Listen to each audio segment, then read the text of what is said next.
U čast srpskom velikanu Filipu Višnjiću u nedelju 5. oktobra 2017. godine sastalo se oko 75 besjednika i recitatora iz osnovnih i srednjih škola i fakulteta.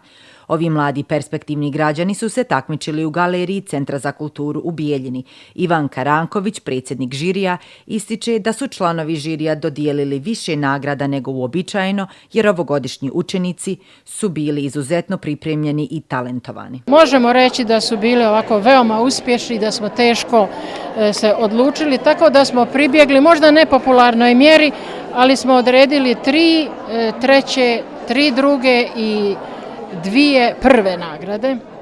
Stvarno smo zadovoljni, djeca se toliko trudila i ovako bilo ih je lijepo slušati. Svojim glasom takmičari su oživjeli riječi poznatih pjesnika i pisaca i ujedno se borili za nagrade 1., 2. i 3. mjesta u kategoriji svog uzrasta. Vrlo je bitno nastaviti tradiciju ovih kulturno-umjetničkih manifestacija, jer kako ističe predsjednik žirija, mi kao građani imamo odgovornost da obilježavamo naše običaje i da ne zaboravimo riječi naših literarnih pionira. Ovo je preraslo u jednu lijepu tradiciju.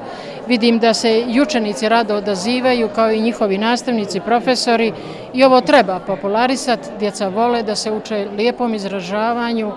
Mi u stvari to i ocjenjujemo, da je jedno lijepo kazivanje, izražajno. Mladi učenici i studenti koji su se takmičili u ovoj godišnjoj manifestaciji su raspodijeljeni u 4 kategorije. Najmlađi učesnici su od 1. do 6. razreda, te od 6. do 9. razreda osnovne škole, a najstariji takmičari dolaze iz srednjih škola i fakulteta.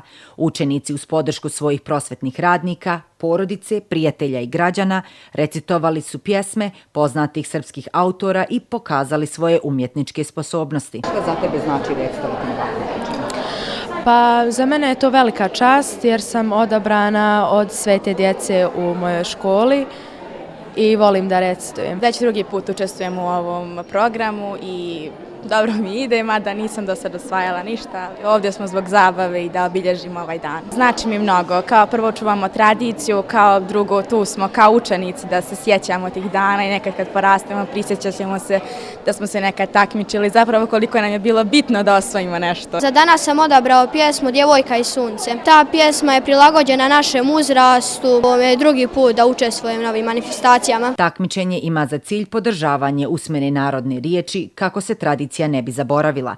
Mladi građani smatraju da je čast učestvovati na ovoj manifestaciji, jer kao građani kroz nju čuvaju tradiciju i prenose istoriju srpskog naroda, a kao studenti prisjećaju se kako je bilo lijepo takmičiti se i osvojiti nagradu.